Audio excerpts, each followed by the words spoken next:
जय गुरुदेव, जय महाकाली। आप सभी साधकों का जय महाकाली ज्योतिष केंद्र के आपके अपने चैनल पर स्वागत है।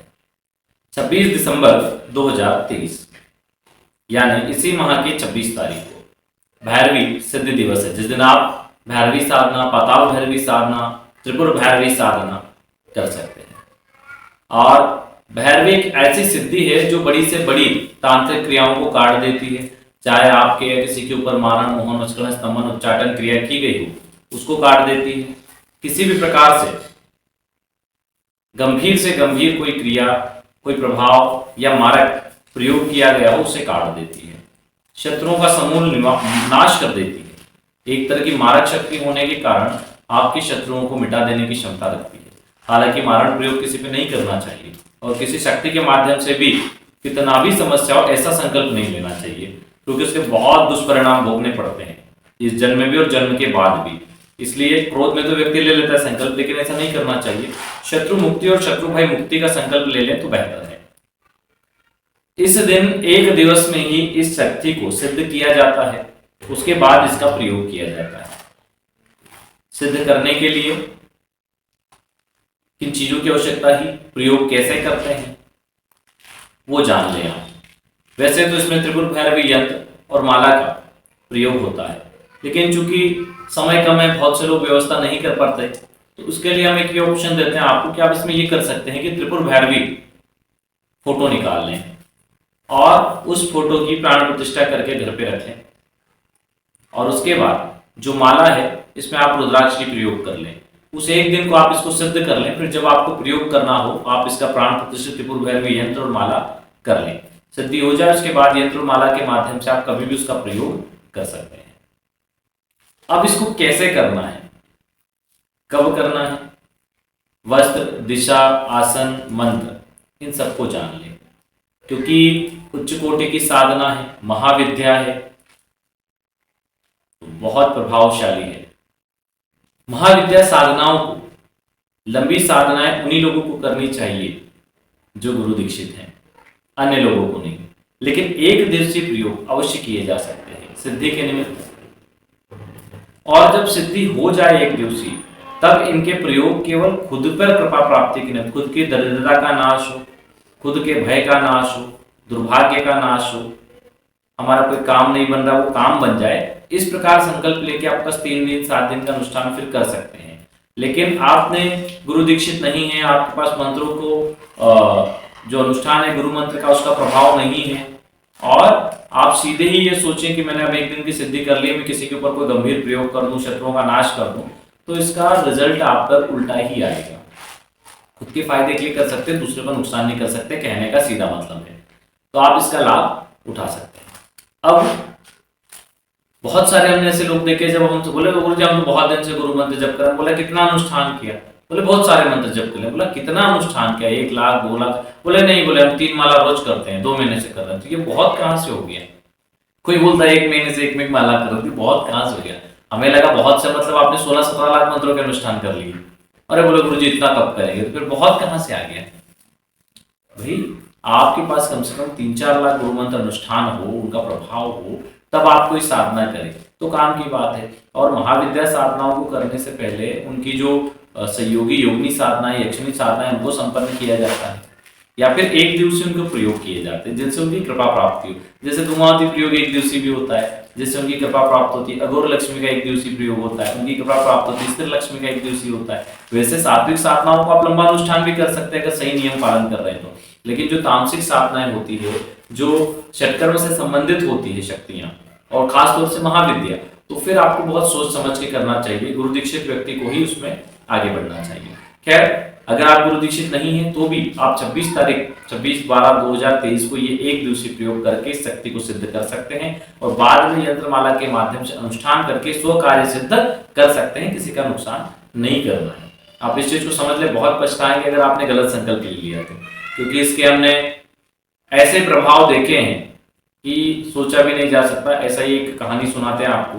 एक व्यक्ति थे जो थोड़ी समस्याओं से ग्रस्त थे, शत्रु बाधा से ग्रस्त थे, तो उनके लिए एक त्रिपुर भैरवी अनुष्ठान हुआ, हवन हुआ, और उस हवन के पश्चात ये प्रभाव हुआ कि वे एक जगह काम करते थे जहाँ पे कुछ विवाद हो गया, और कुछ लोगों ने उनके ऊपर हाथ उठाया और चोट भी लगी उनको सर में बिना कारण से। आप मानेंगे नहीं, कम से कम 4 से 5 लोग थे। अगले 3 से 4 महीने में लगभग सभी लोग या तो कोई अटैक से गया या एक्सीडेंटल गया, वो सारे के सारे नष्ट हो गए। एक की तो यहाँ तक मृत्यु हुई कि वे लोग रोड के आउटसाइड से जा रहे थे और गलत साइड से जा रहे थे, सामने गाड़ी आ रही थी, 3 लोग बैठे हुए थे।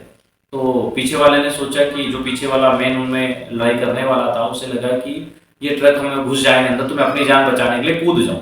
तो वो बस से कूद गया, बाइक वाले बच गए और ट्रक उसके ऊपर आ गई और वो मृत्यु को प्राप्त हो गया। तो ऐसी कई घटनाएं हैं जो ऐसे हमलों के बहुत गंभीर प्रभाव दिखाती है। तो चाहे कितनी भी बड़ी दुश्मनी हो, आपको ऐसा नहीं करना चाहिए, अन्यथा इसके ऐसे दुष्प्रभाव आएंगे कि आज आप जितनी समस्याएं में उससे ज्यादा चले जाओगे। लोग कहते हैं हमारे शत्रु बहुत हो गए, हम बोलते कुंडली का छठा भाव पीड़ित है, उसको सही कर लो तो शत्रु बाधा, रोग बाधा और कर्ज बाधा दूर हो जाएगी। अपने को सही करो ना, दूसरे क्या कर रहे हैं उस पर क्यों ध्यान दे रहे हो? अपने आप को कैसे ठीक करेंगे उस चीज को सही करो। अपना दुर्भाग्य दूर हो, अपने दुख दूर हो, शत्रु बाधा दूर हो, शत्रु भय दूर हो। किसी को नुकसान करने का संकल्प मत लो कि उसका नाश हो जाए, ऐसा मत बोलो, इसमें तुम्हारा ही नुकसान है। खुद के फायदे का लो, उसमें कोई दिक्कत नहीं। चलिए, उम्मीद करते हैं आपको चीजें समझ में आई होगी। यह साधना 26 तारीख की रात्रि को 10 बजे से स्टार्ट करें। स्नान के पश्चात स्वच्छ वस्त्र धारण कर जो पहले से धुले हुए हों। उसके बाद आप उत्तरमुखी होकर बैठ जाएं, पीले वस्त्र आसन, सामने बाजू पर पीला कपड़ा बिछाएं, गुरु चित्र श्री गणेश की प्रतिमा या फोटो स्थापित करें, हाथ में जल लेकर पवित्रीकरण करें और आचमन करें। उसके बाद घी का दीपक प्रज्वलित करें और दीपक का भी पूजन करें। पुनः गुरु पूजन करें। अगर प्रतिमा है तो स्नान करवाएं, नहीं है तो फूल से ही छींटे दें और कुमकुम, चावल, अक्षत, हल्दी, केसर आदि से गुरु चित्र का पूजन करें। गणेश जी का पूजन करें, उनसे आज्ञा और आशीर्वाद लें कि त्रिपुर भैरवी एक दूसरे प्रयोग में सिद्धि की प्राप्ति हो। हे गुरुदेव भगवान, हे गणेश जी, हे विघ्नहर्ता, ऐसा आशीर्वाद दें और हे गुरुदेव भगवान ऐसा आशीर्वाद दें। ऐसा बोलकर जो त्रिपुर भैरवी यंत्र है उस यंत्र को पहले पंचामृत से स्नान करवाएं, फिर जल से, फिर कुमकुम, केसर, अक्षत आदि से उसका पूजन करें। माला को स्नान करवाने की आवश्यकता नहीं है, माला का सामान्य पूजन कर दें। अगर आपके पास यंत्र नहीं है, त्रिपुर भैरवी फोटो है या आपके पास प्रतिमा है तो उसको भी स्नान करवा के पूजन कराएं। फोटो है तो फिर छींटे दे दें फूल से, फूल अर्पित करें। फूलों की माला कोई सी भी चलेगी, पीले हो तो ज्यादा अच्छा है। उसके बाद कुछ नैवेद्य चढ़ाएं, खाने के लिए मीठा कुछ भी या फल चढ़ा सकते हैं कोई से भी। उसके बाद हाथ में जल लेके संकल्प में, मैं अमुक नाम अमुक गोत्र आज माँ त्रिपुर भैरवी सिद्धि दिवस के दिन त्रिपुर भैरवी सिद्धि करने जा रहा हूं, ऐसा बोल के छोड़ दें। या फिर कोई मनोकामना हो वो भी बोल सकते हैं और छोड़ दें। इसके किसी को नुकसान की मत लेना, ये बार बार इसलिए बोल रहे हैं क्योंकि आपका नुकसान हो जाएगा, फायदा कुछ होने वाला नहीं है। हाँ, अपने फायदे का कुछ भी बोलो, बोल के जल छोड़ दो। उसके बाद में आप विनियोग करो। विनियोग के बाद इस साधना को आगे बढ़ाते हैं। विनियोग को नोट कर लो आप।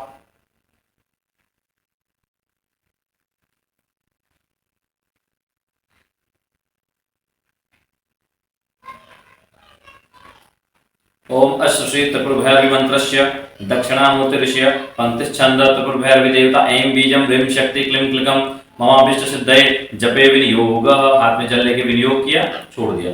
उसके बाद ऋषिन्यास करना है, करन्यास करना है, हृदय शिरन्यास करना है। अब ऋषिन्यास, करन्यास, हृदयन्यास कैसे होगा ये सब आप इंटरनेट पर या गूगल, अपना यूट्यूब है आपके पास, आप वहां देख सकते हैं कि न्यास कैसे करें। ठीक है।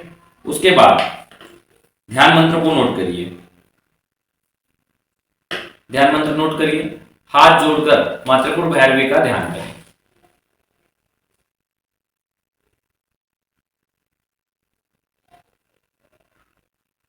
ध्यान करने के पश्चात नीचे एक मंत्र दे रहे हैं आपको, इस मंत्र की 21 माला जप करनी है। हसेम हस करीम हसेम, इस मंत्र की 21 माला जप करें। जप करने के बाद आप वहीं पर स्वयं हो सके तो दीपक को त्राटक करते हुए जप करें या माता की फोटो को त्राटक करते हुए जप करें। जिस दिन ये साधना करनी है उस दिन का एक चीज ध्यान रखें, एक दिन समय भोजन करें, ब्रह्मचर्य का पालन करें, जमीन पर शयन करें। साधना के ये 3 नियम कॉमन है। किसी से झगड़ा ना करें, झूठ ना बोले, जो नैवेद्य आपने वहां चढ़ाया है वो आप नदी में विसर्जित करेंगे बहते जल में दूसरे दिन। इस प्रकार ये साधना पूर्ण होती है। फिर जब भी आपको इस साधना में माता की कृपा को प्राप्त करना हो, उसका यंत्र अवश्य रखें। यंत्र और माला से संकल्प लेके इसी प्रकार 3 दिन साधना कर लें। खुद के फायदे के लिए कर रहे हैं तो आप कलश स्थापना भी कर दें। कलश स्थापना के बाद आप इसी प्रकार से पूजन करें। पूजन के बाद जो भी संकल्प हो, संकल्प लेके और जप करें। 21 माला का 3 दिन या 7 दिन का या 11 दिन का अनुष्ठान लेके करें, आपकी इच्छा जरूर पूरी होती है। भय से निवारण कर देती है ये देवी, चाहे वो दुर्भाग्य का भय, शत्रु भय हो, कर्ज का भय हो, बीमारी का भय हो, रोग रिपुरण में से किसी का भी भय हो, ये उसे दूर कर देती है। रास्ते में आ रहे रोड़ों को हटा देती है। भूमि भवन वाहन से संबंधित विवाद मिटा देती है। बहुत जबरदस्त शक्ति है ये, और इनकी क्षमता बेजोड़ है। ये त्रिपुर भैरवी हैं, भगवान शिव की शक्ति है, महाविद्या है, माँ जगदम्बा का स्वरूप है। इसलिए बड़े भाव के साथ इस साधना को करना चाहिए, जिससे कि इसके लाभ मिल सके। चलिए आज के लिए इतना ही। पहले ही जिन्हें साधना करना हो इसकी तैयारी कर लें। सारी चीजें बता दी है, अच्छे से समझा दी है। साधना का जो विषय बताने का होता है वो मुश्किल से 5 मिनट का होता है, लेकिन अगले 5 मिनट उस चीज को समझाने में लग जाते हैं कि आपको क्या सावधानियां रखनी है। बहुत से लोग गलत प्रयोग करने की सोचते हैं, खुद का नुकसान कर लेते हैं, फिर रोते हमारे पास आते हैं। इसलिए पहले ही हम समझा देते हैं। चलिए, जो लोग अपना कुंडली विश्लेषण या ऑरा स्कैनिंग करवाना चाहते हैं, नीचे नंबर दिया गया है, उस पर अपना डिटेल और शुल्क जमा करते हैं। आपको 1 से 2 दिन में उसकी जो जानकारी है कुंडली की वो विद PDF मिल जाती है। चलिए, जय गुरुदेव, जय महाकाली।